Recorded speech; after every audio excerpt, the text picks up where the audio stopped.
this episode of the Christian Philosopher, we're going to talk about the master argument for Christianity.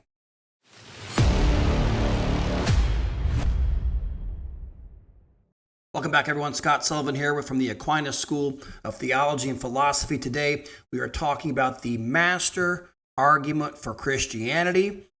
This is an argument that I've kind of put together over years of just reading about these things, interacting with people, thinking about human nature, reading different interactions online.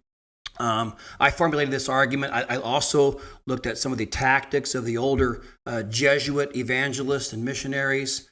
And I think it's a really good one. So it goes something like this. Premise 1, if Christianity is true, then a lot of good things we all want are true. Premise 2, Christianity is true, therefore a lot of good things we all want are true. Now, those of you who are familiar with logic, you can see that this follows the classic modus ponens structure, right? If P, then Q, P, therefore Q. So the argument is valid in its form. That means if the premises are true, then the conclusion must be true. I call this the master argument for Christianity for a couple of reasons. Number one, it addresses the whole person. So it's master in that sense. It's aimed at the whole person. What I mean here is that human beings aren't computers. They don't just have intellects, okay? We also have wills. So our intellects desire what is true, but our wills desire what is good. So in order to address the whole person, we have to address both the intellect and the will of the person, and that's the purpose of the first premise. The second reason why I call this the master argument for Christianity is that it contains all of the good arguments for Christianity. So it bundles all these arguments together in a cumulative case for the Christian faith, and that's the purpose of the second premise. Now, the master argument for Christianity is actually a two-stage argument. The first stage argues for premise 1. The goal here is to get someone in the mindset of wanting Christianity to be true. So again, we're appealing to the will here in this first premise.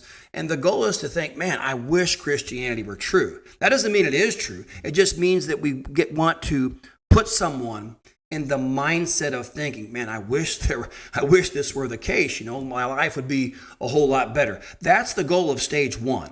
So the point here is that we put the good before the true. Let me say that again. We put the good before the true. And the reason why is because if you're talking with someone and they don't want Christianity to be true, they're going to come up with all kinds of lame reasons not to buy into it. But if they want Christianity to be true, then that's a whole different story. Then they at least open their minds up to all the available Christian evidence. The reason why we are mixing the good with the true is because we are talking to people. People have, again, both intellects and wills, and it's just naive, I think, to think that our will doesn't play an important role in the formation of our beliefs. So I think any good argument should take this into account. So that's what the MAC does. It takes this idea of the human will as an important factor in the formation of our beliefs. It takes that into account and then appeals to the will in this first stage by showing that Christianity is good for them. And then we move to the second stage. The purpose of the second stage of the argument is to show that, in fact, Christianity is true.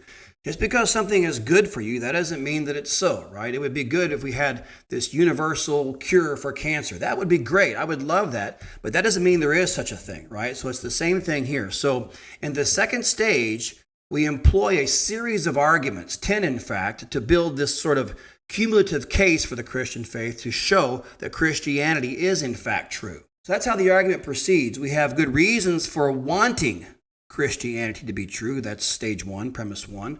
And we also have good reasons for thinking that Christianity is true. That's the second premise. So the conclusion is kind of a mix, right? It's kind of a mix of both the good and the true. And therefore, at that point, one can make an act of faith in Christianity that's both reasonable and responsible.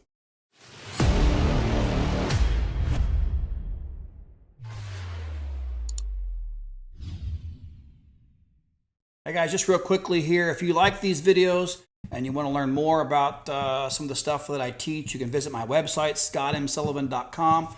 I have what I call the Aquinas School of Theology and Philosophy. We have courses in logic, philosophy, theology, a whole bunch of stuff. You can check it out.